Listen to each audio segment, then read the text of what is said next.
게네사렛 호수 이렇게 불리는데요. 이 게네사렛 호수는 갈릴리 호수 또는 디베랴 호수라고도 불립니다. 이 세 개가 다 똑같은 호수를 말해요. 이 게네사렛 호수에 아침이 이렇게 밝았어요. 아침이 밝으니까 저 먼 곳에서 이제 배 두 척이 호숫가로 이렇게 들어오게 됩니다. 호숫가에 배를 딱 정박하고 이제 그 배에서 어부들이 내려요. 어부들이 내렸는데 얼굴 표정을 보니까 그렇게 기쁜 표정이 아닙니다. 뭔가 짜증나는 모습, 피곤한 모습이 많이 묻어 있어요. 왜냐하면 이 어부들이 밤새도록 그 게네사렛 호수에서 고기를 잡으려고 노력했는데 그만 허탕을 치고 말았습니다. 고기를 못 잡았던 거죠. 그러니까 밤새 일해서 고기라도 많이 잡으면 좀 덜 피곤할 텐데 고기도 못 잡고 하니까 너무 피곤하고 또는 짜증 섞인 그런 얼굴로 내린 거예요. 배에서 내려서 그물을 이렇게 씻고 있습니다. 이제 그물을 깨끗하게 씻어놓고 이제 집으로 돌아가서 좀 쉬었다가 밤이 되면 다시 와서 고기를 잡으러 나가야 되기 때문에 그물을 깨끗하게 손질하는 거죠. 그물을 이렇게 손질하고 있는데 저기에서 계속해서 사람들이 이 갈릴리 호수로 막 몰려오는 거예요. 이런 일이 별로 없었는데 이게 무슨 일이냐? 사람들이 한 명씩 오더니만 많은 사람들이 모였어요. 그런데 이 예수님이 갑자기 그물을 싣고 있는 베드로의 배 위로 뛰어 올라오셨습니다. 막을 새도 없이 올라와 버렸어요. 베드로는 지금 빨리 정리하고 집에 가서 쉬어야 되는데 예수님이 자기 배 위에 올라오셨단 말이에요. 그리고 사람들이 그 자기 배를 중심으로 이렇게 둘러서 가지고 예수님의 말씀을 듣겠다고 막 모여 있어요. 그러니까 내려가라는 말도 못하고 그냥 그렇게 있었습니다. 예수님께서 모여 있는 많은 사람들을 이렇게 보면서 말씀을 선포했어요. 말씀을 가르쳤어요. 거기 있는 사람들이 말씀을 주의 깊게 쫙 들었습니다. 그리고 예수님의 말씀이 이제 다 끝이 났습니다. 사람들도 집으로 돌아가고 이제 베드로가 생각합니다. 이제 나도 이제 집에 가서 쉬어야 되겠다. 그럴 찰나에 예수님께서 베드로에게 한마디 명령을 던져요. 무슨 말씀인가? 누가복음 5장 4절이죠. 말씀을 마치시고 시몬에게 이르시되 깊은 데로 가서 그물을 내려 고기를 잡으라. 이렇게 말씀하셨어요.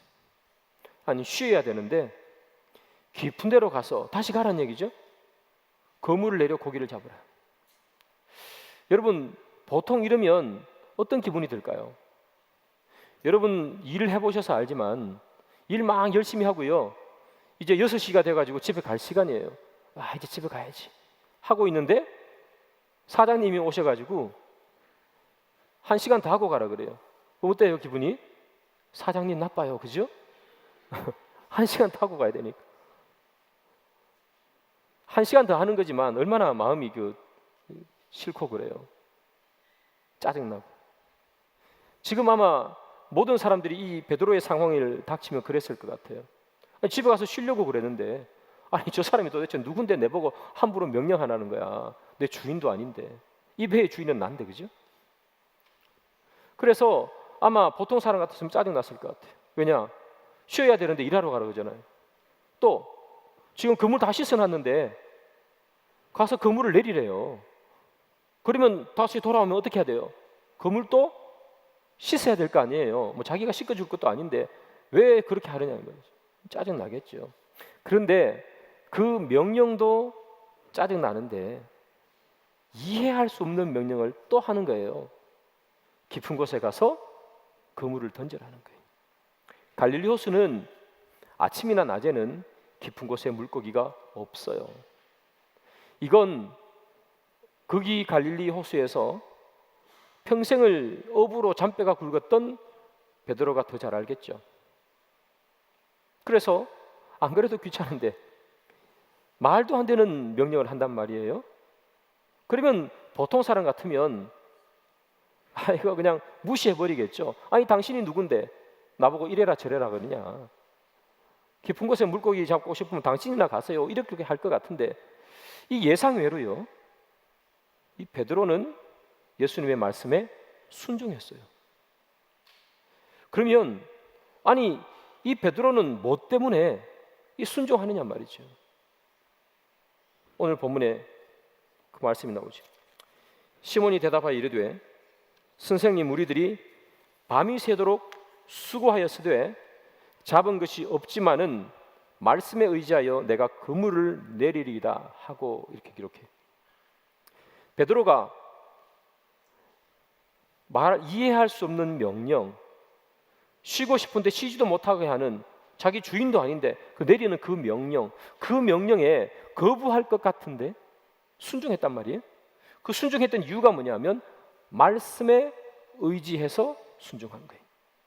그러면 말씀에 의지했다 할 때 저 말씀은 도대체 어떤 말씀인가요? 무슨 말씀에 의지해서 그물을 내렸을까요? 예수님께서 깊은 곳에 가서 그물을 던져 그렇게 말씀하셨죠. 그 말씀을 듣고 그 말씀에 의지해서 그물을 내렸어요. 그 말도 맞죠? 그런데 여러분 오늘 본문의 말씀에 의지해서는 그것뿐만 아니라 더 넓은 의미의 말씀이에요. 오늘 본문 3절에 보면 예수님께서 베드로의 배 위로 올라오셔서 자기를 둘러싸고 있는 많은 사람들에게 말씀을 선포하셨죠. 그것까지 다 포함한 말씀에 의지하여예요. 다시 말하면 이 베드로는요 그물을 싣고 있다가 자기 배 위에 올라오셔서 많은 무리들에게 예수님께서 말씀하실 때에 그 말씀을 우연이든 아니면 자기가 귀를 쫑긋 세웠든 자기 배 위에서 많은 무리들에게 선포하시는 그 예수님의 말씀을 듣고 그의 마음이 움직인 거예요. 그의 마음이 예수님이 누구신지 모르다가 그 말씀을 듣고 예수님에게 관심이 생겼고 그리고 그 말씀을 듣고 그의 마음이 조금씩 녹은 거예요. 어디만큼 마음이 흔들리고 녹았어요? 피곤함에도 불구하고 내가 이분의 말씀을 들어야 하겠다. 그 마음이 생길 만큼 자기의 마음이 녹은 거예요. 배 위에서 선포하시는 예수님의 말씀을 듣고 그의 마음이 열린 거죠. 여러분, 예수님은 배 위에서 누구에게 말씀을 선포하셨어요? 무리들에게 선포했어요. 무리들에게. 그런데 베드로는 무리에게 선포한 그 말씀을 나에게 하시는 말씀으로 들었단 말이에요. 이게 중요한 거예요. 많은 사람들에게 선포하지만 그러나 그 말씀이 나에게 들려지는 말씀으로 받은 거예요. 여러분 성경에 보면 예수님께서 많은 무리들에게 복음을 전거해요. 그 예수님의 말씀을 들었던 많은 무리들이 이렇게 반응하잖아요. 이야, 예수님의 말씀이 권능이 있네, 힘이 있네, 사람이 하는 말과 권세가 달라. 다 그렇게 생각했다고요. 사람들이 그렇게 표현하고 그렇게 말했어요. 깜짝 놀랐어요. 예수님 말씀에. 그럼에도 불구하고 그 사람들이 예수님의 말씀에 깜짝 놀랐지만 예수님의 제자가 되지 못했던 것은 무엇이냐 하면 예수님의 말씀이 내 말씀으로 받지 않았어요. 그죠? 예수님의 말씀이 좋네, 대단하네 라고 평가에 끝났기 때문이에요. 예수님의 말씀을 평가했을 뿐 내 말씀으로 받지 않았다는 거예요. 우리는 여러분 설교를 자주 듣죠. 매주일마다 이렇게 제 설교를 듣고 금요일 날마다 또 금요기도에 오시는 분들 설교를 듣잖아요. 여러분 제 설교만 들어요? 아니잖아요. 인터넷에 이찬수 목사님 설교도 들으시고, 그죠? 유명하다는 목사님 설교 많이 들으시죠? 들으시면서 여러분 뭐라고 말하세요? 야, 진짜 말씀 좋네. 야, 저 목사님 말씀 참 좋네. 말씀 참 잘하시네. 우리 그렇게 표현하죠? 그런데 여러분 거기서 끝나면 아무것도 안 되는 거예요. 그 말씀이 나에게 주시는 말씀이야라고 받을 수 있어야 되는 거예요. 그 말씀 참 좋네. 야, 우리 교회 목사님 말씀 진짜 좋다. 야, 저 목사님 말씀 정말 좋아. 거기에서 끝나버리면 아무것도 없는 거예요. 그 말씀이 내 말씀이어야 변화가 있고 움직임이 있고 감동이 있는 거예요. 베드로를 보십시오. 말씀 참 좋네. 그랬으면 깊은 곳에 가서 그물을 던지라면 누가 거기 가요? 저 말씀이 내 말씀이네. 나에게 주시는 말씀이네라고 그가 그 말씀을 해석했더니까 이 예수님의 말씀, 깊은 곳에 가서 그물을 던지라는 그 말씀에도 피곤함에도 불구하고 그물을 던지러 가는 거예요. 여러분, 목사님들이 설교를 할 때 한 명만 보고 설교하는 거 아니잖아요. 여기 있는 모든 사람들을 대상으로 설교하잖아요. 그런데 모든 사람들을 놓고 설교할 때 여러분들이 저 말씀이 내 말씀이야 이렇게 들을 때 그때 비로소 은혜가 있는 거예요. 베드로를 보십시오. 내 말씀이야라고 들으니까 움직이지 않습니까? 그런데 말씀 진짜 좋네. 야, 전 목사님 말씀 참 좋아. 이렇게 끝나버리면 그것은 평가로 끝난단 말이에요. 평가로 끝나면 아무런 변화가 없어요. 좀 전에 말했잖아요. 유대인들 예수님에 대해서 얼마나 좋은 평가를 내려요. 예수님의 말씀에 대해서 얼마나 대단한 평가를 내려요. 그럼에도 불구하고 그들이 변하지 않는 것은 그 말씀이 내 말씀이 아니었기 때문이에요. 그 말씀이 나에게 주시는 말씀으로 그들은 받지 않았기 때문이에요. 그러나 그 말씀이 내 말씀이야, 나에게 주시는 말씀이야 라고 생각하면 베드로처럼 움직이게 되는 거죠.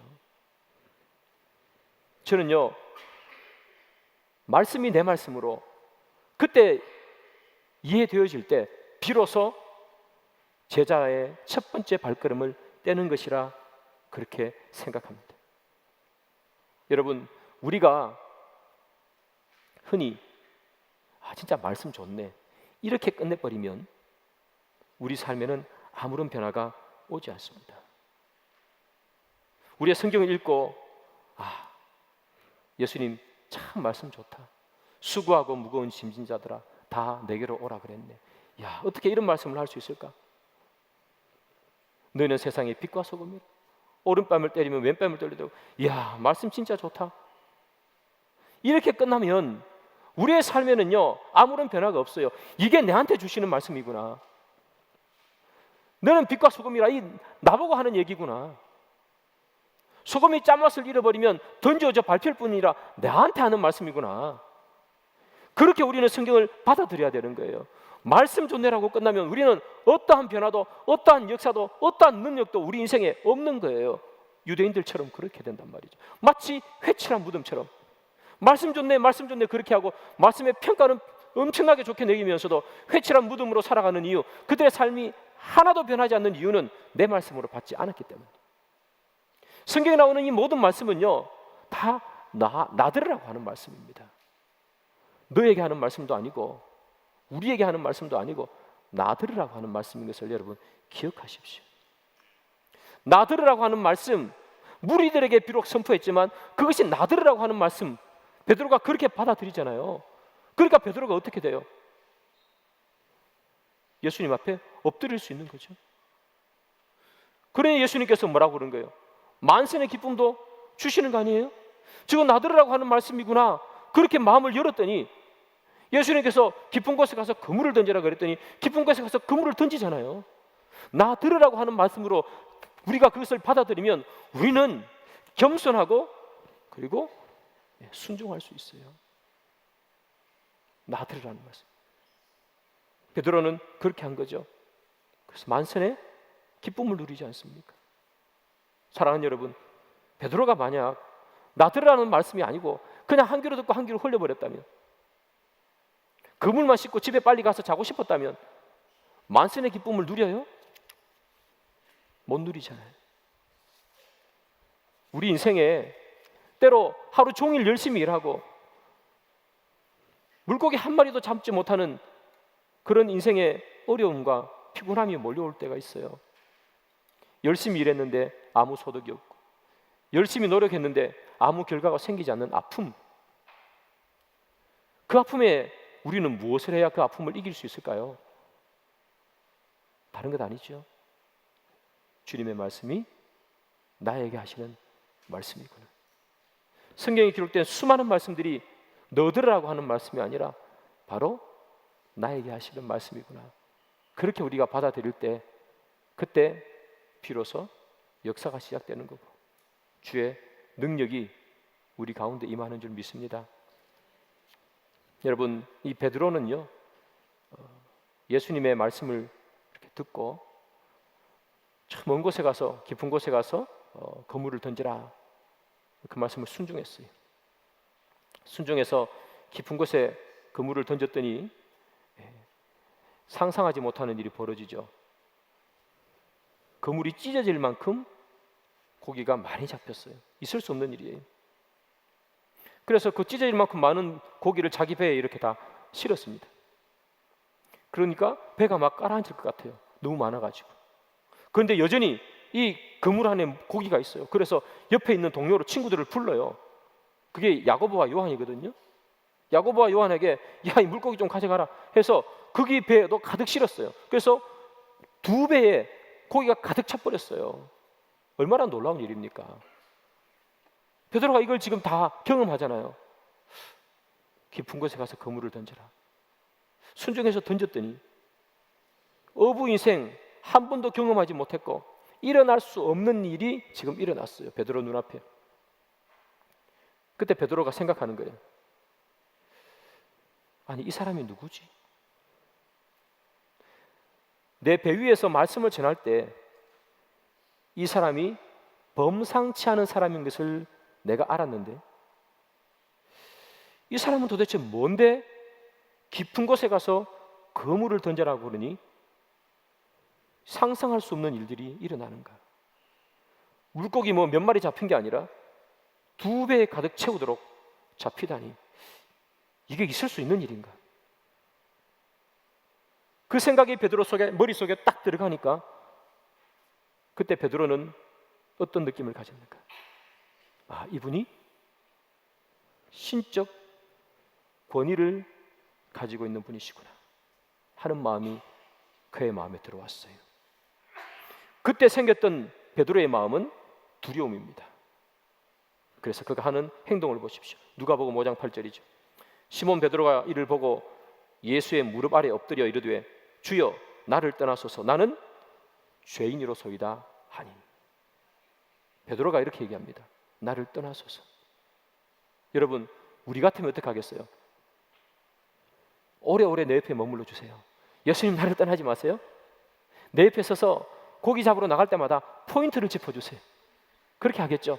어디 가면 고기 많이 잡히는지 알려주세요. 그런데 베드로는 뭐라 그래요? 나를 떠나소서. 주님을 만나면 고기 많이 잡히는 건 눈에 들어오지 않습니다. 주님을 제대로 만나면 고기가 많이 잡히고 적게 잡히고는 차후의 문제예요. 그건 진짜 주님을 만나면 어떻게 한다? 두려워 떨게 되어 있습니다. 왜요? 신적 권위가 있는 그분 앞에 서 있는 내가 너무나 초라하기 때문에. 이 세상을 지으시고 만물을 지으신 하나님 앞에 내가 서 있으면 내가 너무나 악한 인간인 것을 알기 때문에. 그래서 베드로가 뭐라 그래요? 나를 떠나소서. 그렇게 표현하는 거예요. 베드로는 예수님에게서 신적인 권위, 그것을 느낀 거예요. 그래서 그의 예수를 부르는 호칭이 바뀌어버렸어요. 5절에 보면 예수님께서 이렇게 말씀하시죠. 깊은 곳에 가서 그물을 던져라. 그랬더니 이 베드로가 이렇게 불러요. 예수님에게 선생님. 내가 그렇게 할게요. 그렇게 하죠. 선생님이라고 불렀어요. 그런데 신적 권위를 있는 그 예수를 경험하고 나니까 그가 뭐로 바뀌느냐, 이 선생님에서 8절에 보면 주여 바뀌어버렸어요. 호칭이 바뀌어요. 베드로가 예수님에게서 사람에게서 느낄 수 없는 권세와 권위와 능력을 본 거예요. 여러분, 사람이 예수를 만나면요 어떻게 되느냐? 사람이 예수를 만나면 자기가 누구인지 그때 비로소 보입니다. 내가 누군지 모르는 사람은 예수를 안 만난 사람입니다. 예수를 만나면, 우리 주님을 만나면 그 주님 앞에 서 있는 내가 얼마나 보잘것없는 인간인지 반드시 알게 돼요. 그래서 베드로가 말하잖아요. 나는 죄인입니다. 나를 떠나소서. 이게 주님을 만난다는 거예요. 우리가 흔히 이런 말 하잖아요. 내 주님을 만났다. 내가 주님을 만났다. 주님을 만났다는 게 뭐냐 하면 내가 주님을 알고 그 주님 앞에 서 있는 내가 얼마나 보잘것없는 존재인지를 아는 것, 이걸 합쳐서 주를 안다, 그렇게 표현해요. 여러분, 이사야도 똑같이 고백해요. 이사야서 한번 볼까요? 6.5절. 그때에 내가 말하되 화로다 나여 망하게 되었도다. 나는 입술이 부정한 사람이요 나는 입술이 부정한 백성 중에 거주하면서 만군의 여호와이신 왕을 배웠음이로다 하였더라. 이렇게 표현하죠. 이 이사야가요 만군의 여호와이신 왕을 배웠다, 그렇게 표현하잖아요. 여러분, 만군의 왕이신 여호와를 배우면 막 기뻐야 되잖아요. 와, 기쁘다. 내가 주님을 만났어. 야, 내가 주님을 만났어. 너가 주님을 만나봤어? 얼마나 기쁜 줄 알아? 그렇게 해야 되는데 이 이사야가 뭐라 그래요? 주님을 만났더니 화로다 망하게 되었도다. 아니, 주님을 만났는데 뭐 그가 하나님께서 그를 뭐 죽이십니까? 어떻게 하십니까? 근데 왜 화로다 망하게 되었도다 그렇게 표현합니까? 하나님이 난폭한 하나님이라서가 아니라 거기 앞에 서 있는 자기를 봅니다. 자기를 볼 수밖에 없어요. 이렇게 표현하죠. 나는 입술이 부정한 사람이라. 주님 앞에 서니까 그제서야 내가 누군지 아는 거예요. 주님 앞에 설 때 우리는 우리가 누군지 아는 거예요. 우리가 주님 앞에 서지 않으면 우리는 다 나 잘난 맛에 살아가고 나 똑똑한 맛에 살아가고 그렇게 사는 사람들입니다.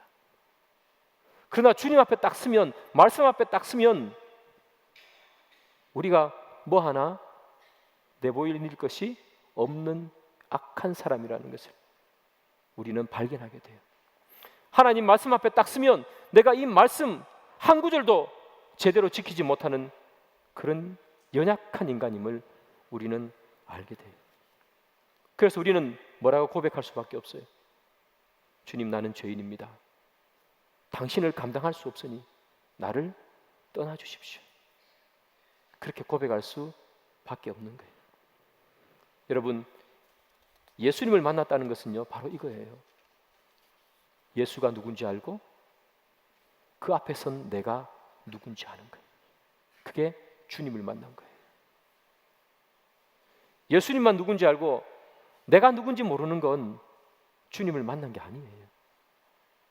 여러분들이 누구신지 아세요?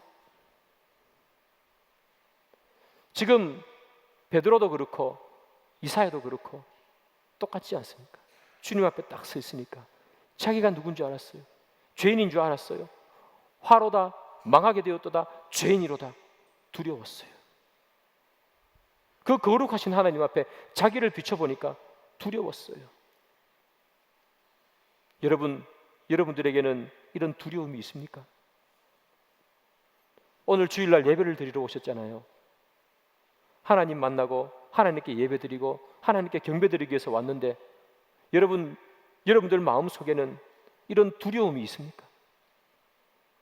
내가 하나님 앞에 예배를 드리는데 한 주 동안 말씀대로 살지 못하고 주님 원하는 대로 살지 못하고 내 마음대로 살아서 하나님 보시기에 너무나 원하지 않는 삶을 살았는데 그럼에도 불구하고 하나님 앞에 나오며 주님 앞에 그 떨림, 그 두려움이 여러분 있습니까?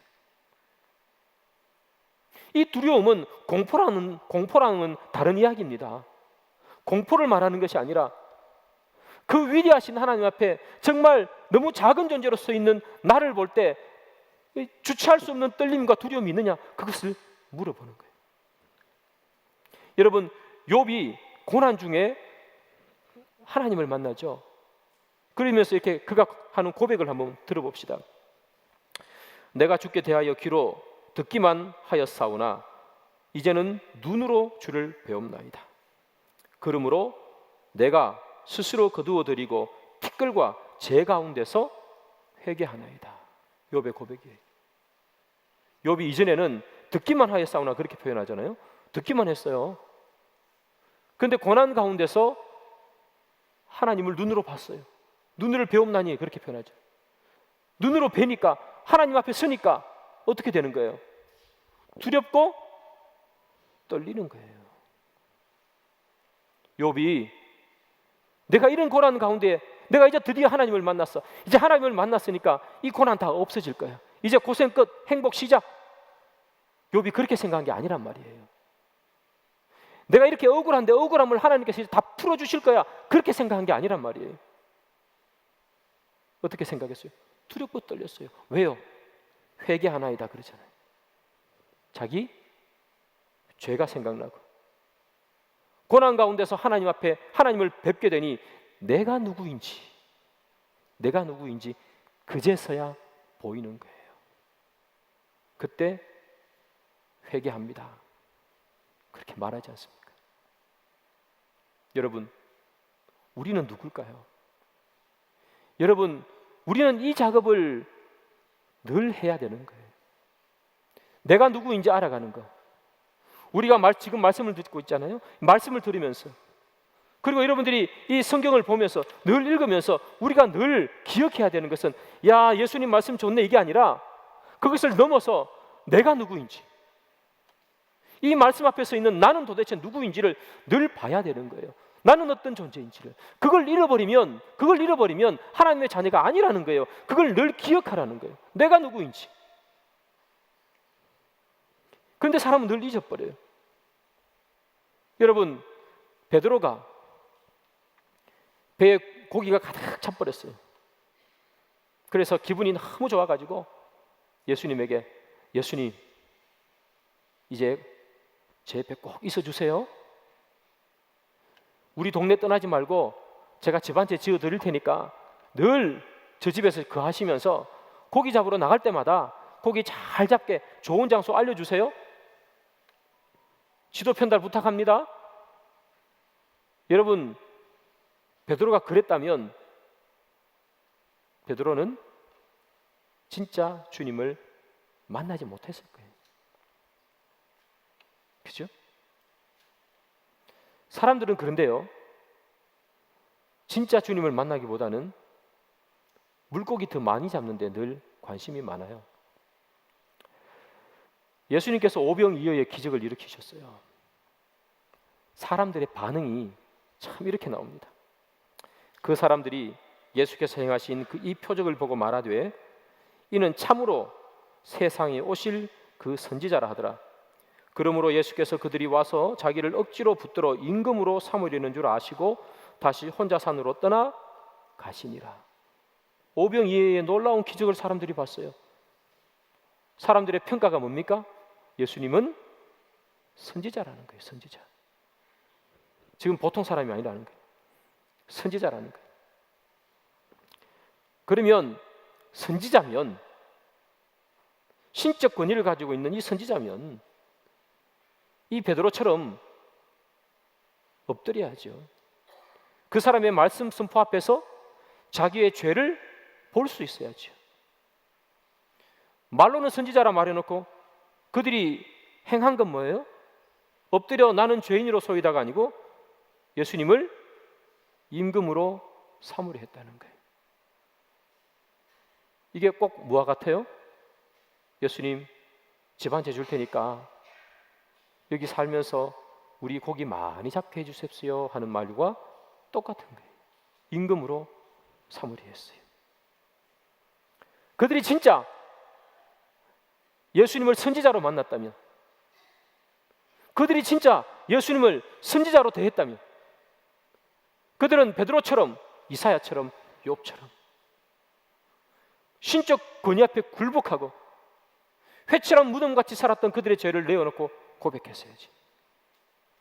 그런데 임금 삼으려 한단 말이에요. 그들의 눈은 언제나 예수님에게 있지 않아요? 사랑하는 여러분, 예수님을 만난다는 것은 바로 이런 거예요. 예수님을 만난다는 것은 예수님을 안다는 게 아닙니다. 예수님을 알 뿐 아니라 예수님 앞에서 있는 나, 말씀 앞에서 있는 내가 누군지 동시에 아는 거, 이걸 합쳐서 주님을 만난 거예요. 여러분, 주님을 만나셨습니까? 여러분, 주님을 만나셨어요? 여러분, 성경에 예수님에 대해서 많이 기록되어 있죠. 그 예수님을 바라보면서 여러분, 그 앞에 비춰진 내가 누군지, 내가 어떤 존재인지 여러분 주님 앞에 고백해 보신 적이 있으세요? 나는 어떤 존재일까? 예수를 알고 그리고 나를 알 때 진짜 주님을 만난 거예요. 여러분, 말씀을 읽으면서 또 설교를 들으면서 이것을 잊지 마세요. 늘 말씀을 읽으면서 여러분 기억하셔야 되는 거예요. 이 말씀 안에서 나를 바라볼 수 있어야 됩니다. 늘 말씀을 들으면서 그 말씀에 비추어 내가 누구인지 주님 앞에 바로 고백할 수 있어야 됩니다. 그때 진짜 예수를 만난 겁니다. 베드로가 예수님의 말씀을 자기의 말씀으로 그렇게 봤죠. 그리고 그 말씀에 비추어 보니 자기가 누군지 깨달았어요. 그때 비로소 예수님께서 베드로에게 뭐라고 얘기하십니까? 너는 사람을 취하라, 그렇게 표현하는 거예요. 우리가 흔히 아는 말로 사람을 낚는 어부가 되어라, 그렇게 말한 거예요.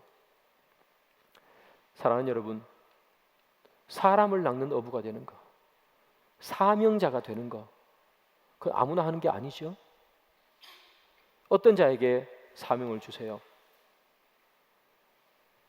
이 말씀이 내 말씀이구나, 이 말씀을 통해서 나를 볼 수 있는 그 사람에게 사명을 주는 거예요.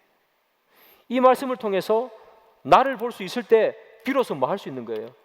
베드로처럼 무릎을 꿇고 주님 말씀에 순종할 수 있는 거예요. 베드로는 예수님 말씀에 순종했습니다. 그리고 겸손히 엎드렸습니다. 나를 바라볼 때 비로소 우리는 겸손하고 순종할 수 있습니다. 겸손하고 순종하는 사람에게 주님께서는 사명을 주십니다. 사랑하는 여러분, 베드로에게 말씀하신 사람을 취하라는 그 사명은 베드로에게만 준 것은 아니겠죠.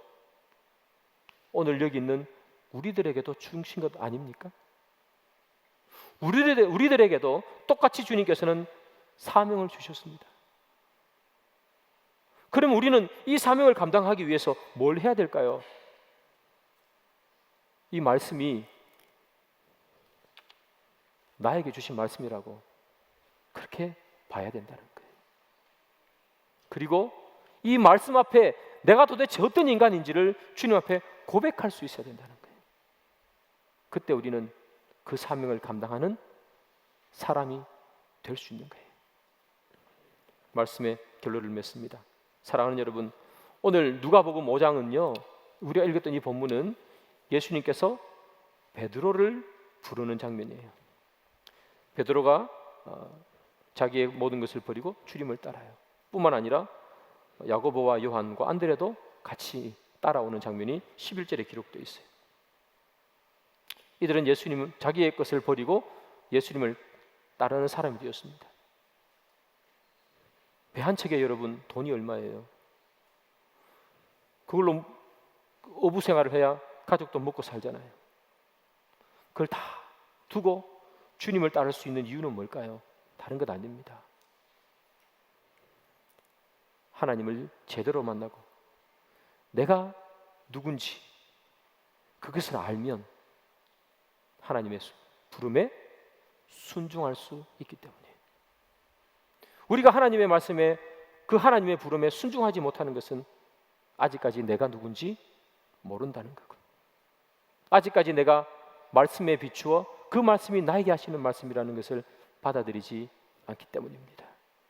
사랑하는 여러분, 기록된 말씀이 나를 향한 말씀인 것을 잊지 마시고, 그리고 그 말씀 앞에 반드시 나를 비추어 내가 어떤 존재인지, 그리고 주님은 어떤 분이신지를 비춰보시길 바랍니다. 그때 비로소 우리는 주의 사명을 감당할 수 있는 힘과 용기를 얻을 줄 믿습니다.